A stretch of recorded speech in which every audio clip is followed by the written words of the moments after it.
இயேசு கிறிஸ்துவின் நாமத்தினால் உங்களை வாழ்த்துகிறோம். இந்த நல்ல நாளிலே ஆண்டவருடைய வார்த்தையை நாம் பார்க்கலாம். யோபு 42ஆம் அதிகாரம் 2ஆம் வசனம்.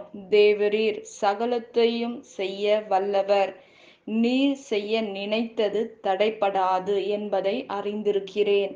பிரியமானவர்களே, இந்த காலை வேளையில ஆண்டவர் உங்களோட பேசுகிற வார்த்தையை நாம் பார்க்கலாம். இன்றைக்கு ஆண்டவர் சகலவற்றையும் செய்ய அவர் வல்லமை உள்ளவரா இருக்கிறார். இந்த காரியம்தான் அவரால் முடியும், இந்த காரியம்தான் அவரால் முடியும் அப்படின்னு இல்லை. எல்லாவற்றையும் அவர் செய்ய முடியும். ஒரு மனிதனால் இந்த காரியம், இந்த படிப்புக்கு இந்த வேலை தான் செய்ய முடியும், இந்த காரியம்தான் இவங்களால செய்யக்கூடிய பலன் இருக்கு, இவரால இத முடியும், இவங்களால இத முடியாது அப்படின்னு சொல்லுகிறதை நாம் பார்க்கிறோம். ஆனால் ஆண்டவர் சொல்றாரு, சகலத்தையும் செய்ய வல்லவர். எப்பேற்பட்ட சூழ்நிலையா இருந்தாலும் அவர் செய்ய அவர் வல்லமை உள்ள தேவனா இருக்கிறார். என்ன காரியமா இருந்தா கூட கர்த்தர் நமக்கு வாய்க்க பண்ணுவேன் என்று சொல்லுகிறதை நாம் பார்க்கிறோம். ஆண்டவரால் கூடாத காரியங்கள் ஒன்றும் இல்லை. ஏசப்பால எல்லாவற்றையும் செய்ய முடியும் என்று நாம் பார்க்கிறோம்.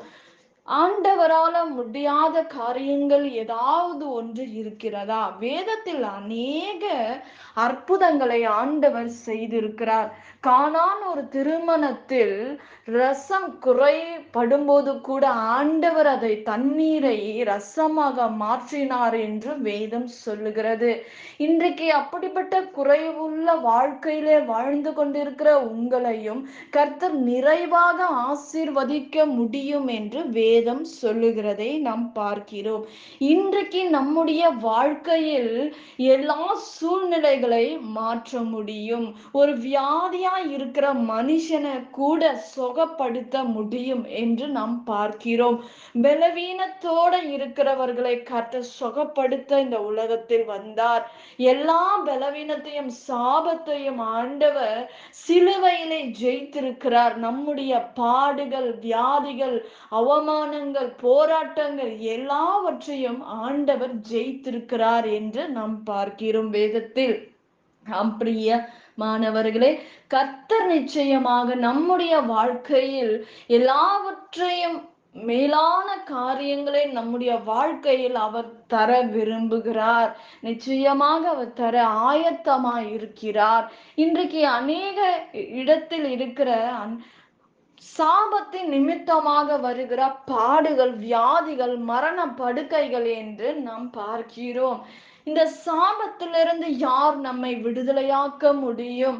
மாத்திரையாலையா, இல்ல மனுஷனுடைய காரியங்களினால் சுகப்படுத்த முடியுமா? இல்ல, ஆண்டவராகிய இயேசு கிறிஸ்துவினால் தான் அந்த சாபத்தை ஜெயிக்க முடியும்.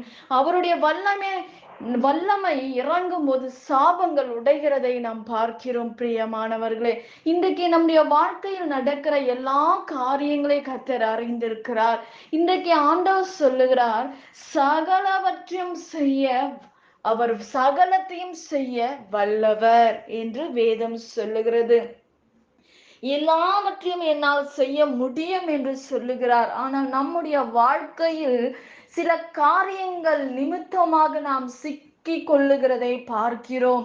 வெளியே வர முடியாத பாடுகள், வெளியே நிற்க முடியாத சோதனைகள். எதற்காக இந்த உலகத்தில் நாம் இருக்கிறோம், எதற்காக வாழ்ந்து கொண்டு இருக்கிறோம் என்று சொல்லுகிறதை நாம் பார்க்கிறோம். பிரியமானவர்களே, இன்றைக்கு ஆண்டவர் சொல்லுகிறார், நீ செய்ய நினைத்தது தடைபடாது. யோபு அறிந்திருக்கிறார், ஆண்டவர் செய்கிற காரியங்களை ஒரு மனிதனும் தடை பண்ண முடியாது.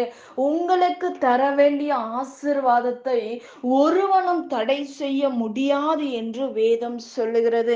இன்றைக்கு உன் ஆசீர்வாதத்தை பிசாசு திருடிடுவானோ, இல்ல மனுஷன் பறித்து கொள்ளுவாங்களோ என்று நீங்கள் நினைக்கலாம். இந்த உலகத்தில் பறித்து கொள்ளலாம். ஆனால் ஆண்டவர் கொடுக்கிற ஆசீர்வாதத்தை ஒரு மனிதனும் பறிக்க முடியாது. ஆண்டவர் செய்ய நினைத்தது ஒருவராலும் தடை செய்ய முடியாது என்பதை நாம் பார்க்கிறோம். யோபு அப்படிதான் சொல்லுகிறார். தேவரே, நீ செய்ய சகலவற்றையும் செய்ய நீர் வல்லவர். நீ நினைத்தது ஒரு நாளும் தடைபடாது என்று நான் அறிந்திருக்கிறேன் என்று வேதம் சொல்லுகிறது. ஆண்டவர் கொடுக்கிற காரியங்கள், ஆண்டவர் கொடுக்கிற எந்த காரியமா இருந்தாலும், எந்த ஆசீர்வாதமா இருந்தாலும், சுகமா இருந்தாலும் ஒரு மனிதனும் தடுக்க முடியாது.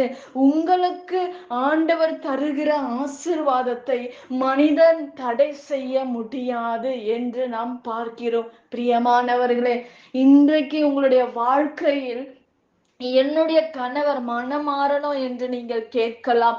அந்த மனமாற்றத்தை கர்த்தர் தருவார். அதை ஒருவனும் தடை செய்ய முடியாது. என்ன காரியத்துல நீங்க கேக்குறீங்களோ விசுவாசத்தோட கேளுங்க, ஜெபத்துல கேளுங்க. ஜெபத்துல முடியாதது ஒன்றுமே இல்லை. ஆண்டவரோட நீங்க கேட்கிற ஜெபத்தில் வல்லமை உண்டு.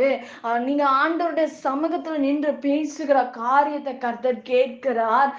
அவைகளுக்கு பதில் கொடுப்பேன் என்று சொல்லுகிறார். நீ விசுவாசத்தோட எவைகளை நீங்க கேட்கிறீங்களோ அவைகளை பெற்றுக் கொள்ளுவீங்க என்று வேதம் சொல்லுகிறது.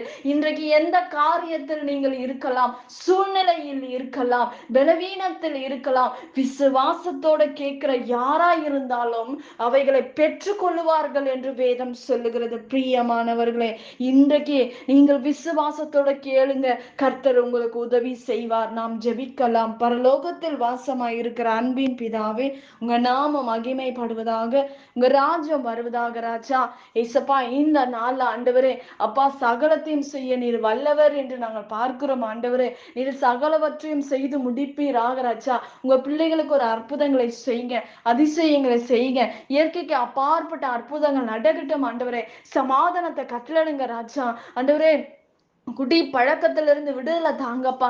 பண தேவைகளை சந்திங்க. பிசாசானவன் கொண்டு வந்து போடுகிற எல்லாவற்றுக்கும் விளக்குங்கப்பா. பண பிரச்சனையினால சிக்கி இருக்கிற பிள்ளைகளை விடுதலையாக்குங்கப்பா. அற்புதங்களை செய்யுங்க ஆண்டவரே, அதிசயங்களை செய்யுங்க ஆண்டவரே. தேவைகளை சந்திங்க. குழந்தை இல்லாதவர்களுக்கு குழந்தையை கட்டளிடுங்க. இயேசுப்பா, சரீரத்துல சுகமும் ஆரோக்கியமும் தீர்க்காயுசும் கட்டளிடுவீராக. ராஜா, எல்லாவற்றையும் உங்க கரத்துல ஒப்பு கொடுக்கிறோம்ப்பா.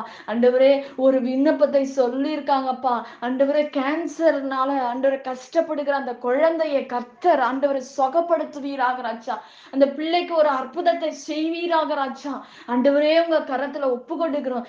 எங்க இருந்தாலும் ஆண்டவர் அந்த பிள்ளைக்கு ஒரு விடுதலையை கட்டளிடுங்க. ராஜா, அற்புதத்தின் கரம் இறங்கும்படி நான் செபிக்கிறேன்ப்பா. ரத்தத்துல மூடுங்க, பெரிய காரியங்களை செய்யுங்க. இயேசுவின் நாமத்தில் வேண்டுகிறோம் எங்கள் ஜீவனுள்ள நல்ல பிதாவே, ஆமேன். கர்த்தர் தாமே ஆசீர்வதிப்பீராக. ஆமேன்.